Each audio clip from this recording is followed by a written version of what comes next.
अस्सलाम वालेकुम dear students, कैसे हैं आप सब। उम्मीद है कि आप सब खैरियत से होंगे। आज हम नेक्स्ट लेक्चर के अंदर 10th क्लास उसका चैप्टर नंबर 2 डिस्कस कर रहे थे, स्टिशियोमेट्री वाला। उसमें हमने लास्ट टॉपिक के अंदर लास्ट वीडियो में हमने परसेंटेज कंपोजिशन बाय मास को डिस्कस किया था, साथ इसकी 2 एग्जांपल्स थी, उसको डिटेल में देखा था। आज हमने नेक्स्ट टॉपिक के अंदर एम्पिरिकल फार्मूला को डिस्कस करना है। इससे रिलेटेड जो भी इसकी एग्जांपल्स होंगी वो भी हम इसके साथ डिस्कस करेंगे। वीडियो को स्टार्ट करने से पहले हमारा चैनल सब्सक्राइब कर लें ताकि हमारी हर वीडियो आप तक पहुंचती रहे, और वीडियो को एंड तक लाजमी देखिएगा। अच्छा जी, हम टॉपिक को स्टार्ट करते हैं। एम्पिरिकल फार्मूला क्या होता है, सबसे पहले हम देखेंगे एम्पिरिकल फार्मूला, इसकी डेफिनेशन क्या होती है। देखें, the formula which shows the simplest whole number ratio of atoms present in a compound is called empirical formula. वो फार्मूला जो क्या करता है, किसी भी कंपाउंड के एटम्स की सिंपलेस्ट रेशियो बताता है। होल नंबर मतलब कि जो कंप्लीट नंबर होता है 1 2 3 4 पॉइंट्स में या फ्रैक्शन में, वो कुछ इस तरह का कोई नंबर यूज़ नहीं होता, होल नंबर यूज़ होता है। और उसकी सिंपलेस्ट होल नंबर रेशियो, यानी सिंपलेस्ट होल नंबर होगा, सिंपलेस्ट रेशियो होगी एटम्स की। उस कंपाउंड के अंदर जितने भी एटम्स होंगे उनकी सिंपलेस्ट रेशियो जो होगी वो क्या हमें उसकी सिंपलेस्ट रेशियो जो होगी वो हमें क्या बताती है, उसका एम्पिरिकल फार्मूला बताती है। जैसे कि इस called empirical formula, for example empirical formula of hydrogen peroxide. Hydrogen peroxide के एम्पिरिकल फार्मूला है H2O2 is HO। Hydrogen peroxide होता है H2O2, उसका एम्पिरिकल फार्मूला बनेगा HO। किस तरह से, ये देखें H2O2 है, इसके अगर हम 212 ठीक है, अगर हम इसको कटिंग कर दें सिंपल करने के लिए, तो इसका फॉर्मूला बाद में क्या बन जाता है HO। दोनों में हाइड्रोजन भी 1 ऑक्सीजन भी 1, तो इसका फॉर्मूला बन जाता है HO। तो ये एक सिंपलेस्ट रेशियो है, 1:1 सिंपलेस्ट रेशियो है, तो इसे हम बोलेंगे ये इसका एम्पिरिकल फार्मूला है। दैट ऑफ द वाटर का H2O इज H2O। वाटर की मज़ीद सिंपलिसिटी नहीं हो सकती, जैसे कि हाइड्रोजन 2 है, ऑक्सीजन 1 है, तो मज़ीद इसमें कटिंग है, उसे सिंपल हम नहीं कर सकते, तो इसका फॉर्मूला यही होगा H2O। इसका मोलिकुलर फॉर्मूला H2O ही इसका एम्पिरिकल फॉर्मूला होगा। एंड फॉर बेंजीन, और बेंजीन के लिए C6H6 का इस क्या होगा एम्पिरिकल फॉर्मूला CH, क्योंकि 616 को कटिंग करके हम मज़ीद सिंपल कर सकते हैं, तो इसका एम्पिरिकल फॉर्मूला बन गया CH। तो ये है कि किसी भी कंपाउंड के अंदर उसके एटम्स की हमने होल नंबर रेशियो लेनी है, लेकिन सबसे सिंपलेस्ट लेनी है, और उसे हम बोलते हैं उसका एम्पिरिकल फॉर्मूला होता है। All the ionic compounds are represented by empirical formula. हम के तमाम आयनिक कंपाउंड को एम्पिरिकल फार्मूला से शो करते हैं। This formula show the simplest ratio present between their ions. ये हमें क्या बताती है, उस आयंस के दरमियान में सबसे सिंपलेस्ट रेशियो बताती है इस एटम की। The formula of sodium chloride का फार्मूला होता है NaCl, represent the simplest ratio between sodium and chloride ions. ये हमें बताता है कि सोडियम और क्लोराइड आयंस के दरमियान में सिंपलेस्ट रेशियो है, यानी सोडियम भी 1 क्लोरीन भी 1:1 इसके अंदर है, जो कि सबसे सिंपलेस्ट रेशियो है। Similarly the formula of the calcium chloride CaCl2, इसके दरमियान में भी कैल्शियम 1 और क्लोरीन 2 1:2 सिंपलेस्ट रेशियो ही है। Shows the ratio present between the calcium and chloride ions. Since an empirical formula does not tell us about the actual number of atom, हमें क्या होता है कि जो है एम्पिरिकल फार्मूला होता है वो हमें एक्चुअल जो है नंबर ऑफ एटम्स की तादाद नहीं बताता, ठीक है। प्रेजेंट इन के कितने उस कंपाउंड में एक्चुअल कितने एटम्स हैं वो सिर्फ हमें सिंपलेस्ट रेशियो बताएगा। Rather it represent the simplest ratio of the minimum ratio between atom. उस सबसे सिंपलेस्ट और मिनिमम रेशियो में एटम्स के दरमियान में बताता है, वो एक्चुअल नंबर ऑफ एटम्स हमें नहीं बताता। It is possible that same compound में have the same some compounds में हैव सेम एम्पिरिकल फार्मूला। वो कह रहा है कि कुछ कंपाउंड्स ऐसे होते हैं उनका मोलिकुलर फार्मूला तो डिफरेंट होता है, लेकिन उनके एम्पिरिकल फार्मूला क्या हो जाती हैं, सेम हो जाती हैं, ठीक है। एम्पिरिकल फार्मूला सेम हो जाते हैं, लेकिन हम इससे ये अंदाज़ा नहीं लगा सकते कि वो एक्चुअल में कंपाउंड है कौन सा, क्योंकि उसने में एक्चुअल में उस कंपाउंड की रेशियो एटम्स की तादाद नहीं बताई। इन द सेम वे, जैसे कि फॉर एग्जांपल बोट एसिटाइलिन होता है C2H2 एंड बेंजीन होता है C6H6। अगर इन दोनों का हम सिंपलेस्ट रेशियो देखें तो उसका सेम एम्पिरिकल फार्मूला बन जाता है CH। एसिटाइलिन के लिए भी CH बन जाता है, बेंजीन के लिए भी CH, लेकिन हम सिर्फ एम्पिरिकल फार्मूला को देखते हुए ये चीज़ का अंदाज़ा नहीं लगा सकते कि वो एसिटाइलिन है या बेंजीन है। तो ये हमें सिंपलेस्ट रेशो तो बताता है एम्पिरिकल फॉर्मूला, लेकिन एक्चुअल नंबर ऑफ एटम्स नहीं बताता है किसी भी कंपाउंड के अंदर। In the same way acetic acid, ये एसिटिक एसिड है, एंड ग्लूकोज, इन दोनों का फॉर्मूला जो है मोलिकुलर फॉर्मूला डिफरेंट है, लेकिन उसका एम्पिरिकल फॉर्मूला क्या बन जाता है, CH2O सेम बन जाता है। तो ये एम्पिरिकल फॉर्मूला तो हमें बता देगा, लेकिन हम CH2O को देखकर ये नहीं बता सकते कि ये एसिटिक एसिड है या ग्लूकोज है, क्योंकि हमें उसने एक्चुअल में एटम्स की तादाद नहीं बताई, एक्चुअल जो रेशो है वो नहीं बताई एटम्स की। तो ये इसमें है कि वो एक्चुअल नंबर ऑफ़ एटम्स हमें नहीं बताता, सिंपलेस्ट रेशो सिर्फ हमें बताता है। उसके बाद हमें एम्पिरिकल फॉर्मूला को कैलकुलेट करने के कुछ स्टेप्स हैं। देखिए, सबसे पहला स्टेप है determine the percentage composition of the compound. हमने इस कंपाउंड के अंदर उस जितने भी एटम्स हैं उनकी परसेंटेज बतानी है, ठीक है। Find out the number of moles, second step है नंबर ऑफ मोल्स को फाइंड करना। नंबर ऑफ मोल्स को फाइंड करने का फॉर्मूला होता है कि मैस है जो उसको मोलर मैस में हम क्या कर देते हैं, डिवाइड कर देते हैं। और जो मोलर मैस होता है वो हमने याद करना होता है या हमने उसको खुद निकालना होता है। तो हमने क्या करना है, जो हमें मैस दिया होगा उसकी कंपाउंड का, उसको मोलर मैस के साथ हम डिवाइड कर देंगे। मोलर मैस के साथ डिवाइड करेंगे तो हमारे पास नंबर ऑफ मोल्स आ जाएंगे। इसका सेकेंड स्टेप है this is done by dividing the mass of each percentage of element, यानी जो हमें परसेंटेज दी होगी उसको हमने डिवाइड कर देना है उसके एटॉमिक मास के साथ, यानी मोलर मास के साथ। तो ये हमारे पास नंबर ऑफ मोल्स आ जाएंगे।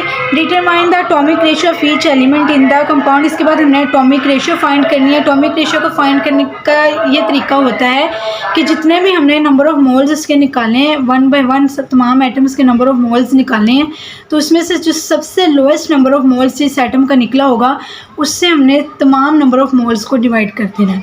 हमने देखना है कि हाइड्रोजन का क्या निकला है, कार्बन का क्या निकला, ऑक्सीजन का क्या निकला है। तीनों में से जिसके सबसे लोएस्ट नंबर ऑफ मोल्स निकले होंगे उस लोएस्ट नंबर ऑफ मोल्स को हमने तमाम नंबर ऑफ मोल्स के साथ क्या कर देना है, डिवाइड कर देना है। तो इससे हम क्या करेंगे, इसकी रेशो हम निकाल सकते हैं, ठीक है। इसे this is ratios can be found dividing the number of moles of each element by the simplest number of moles, मतलब कि सबसे सिंपलेस्ट क्या है, स्मॉलेस्ट, सबसे स्मॉलेस्ट नंबर ऑफ मोल्स को हमने तमाम नंबर ऑफ मोल्स के साथ डिवाइड कर देना है।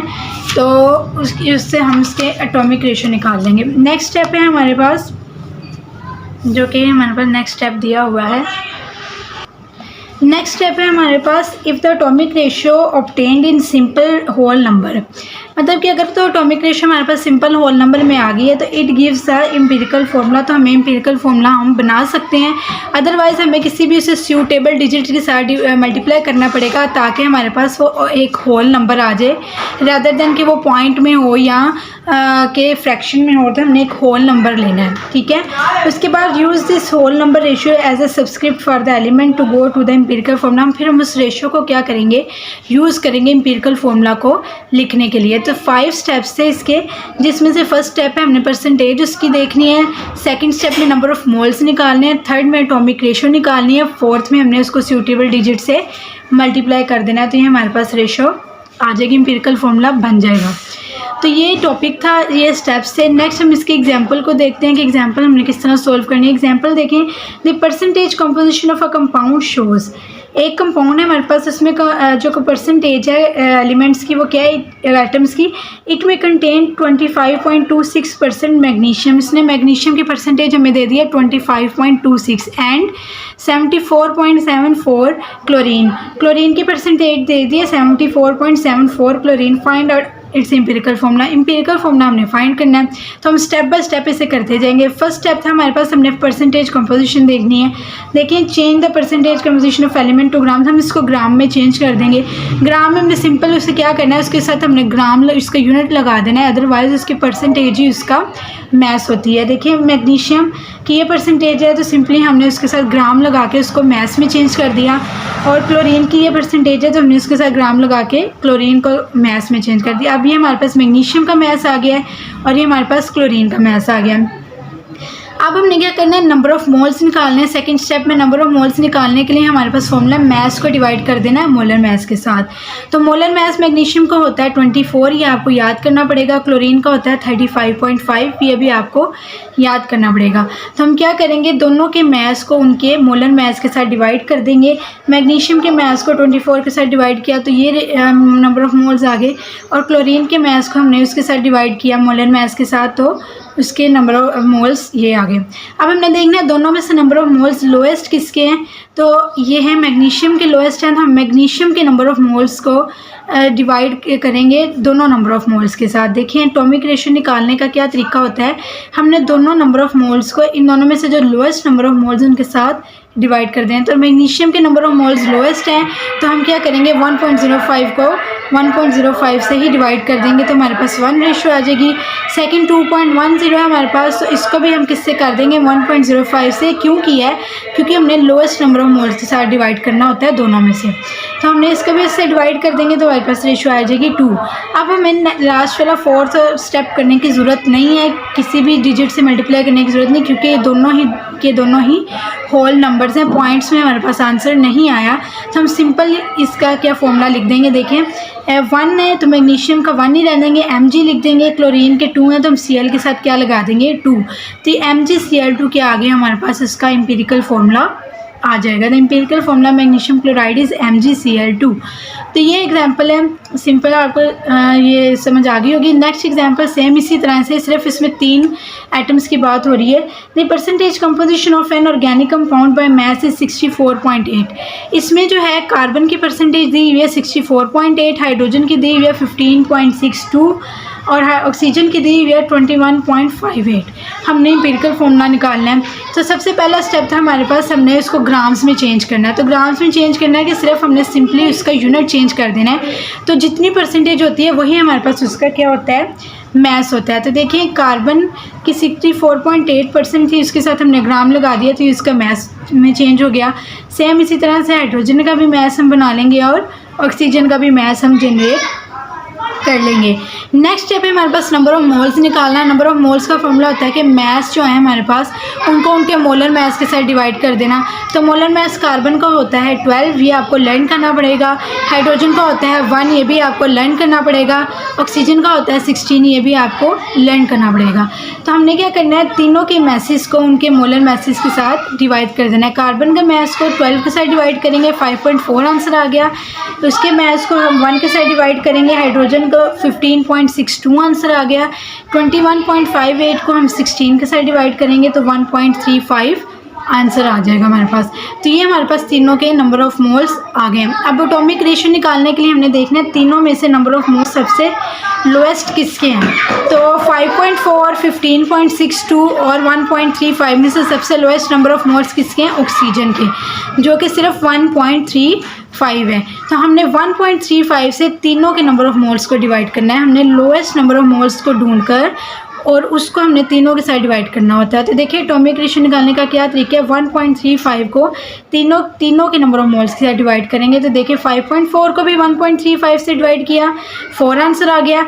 15.62 को भी 1.35 से डिवाइड किया, 10 आंसर आ गया। ओ को भी 1.35 से ही डिवाइड किया तो 1 आंसर आ गया।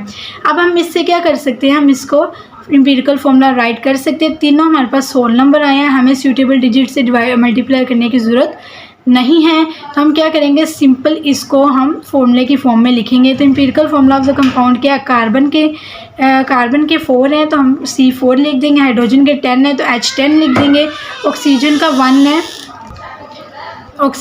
1 है तो हम क्या करेंगे, ऑक्सीजन के साथ 1 लिखने की ज़रूरत नहीं है, तो हम इसको एज इट इज़ रहने देंगे। तो एम्पिरिकल फॉर्मूला क्या बन गया, C4H10 एंड O। तो ये हमारे पास एग्जाम्पल थी, ये हमारे पास एम्पिरिकल फॉर्मूला से रिलेटेड सारा टॉपिक था। उम्मीद है कि आपको इसकी समझ आ गई होगी। नेक्स्ट वीडियो में हमने नेक्स्ट इसका टॉपिक देखना है जो कि है मोलिकुलर फॉर्मूला से रिलेटेड, हम इसकी एग्जांपल्स को भी डिस्कस करेंगे। तब तक के लिए आप हमारे इस चैनल को सब्सक्राइब कर लें ताकि हमारी हर वीडियो आप तक पहुंचती रहे। तब तक के लिए अल्लाह हाफिज़।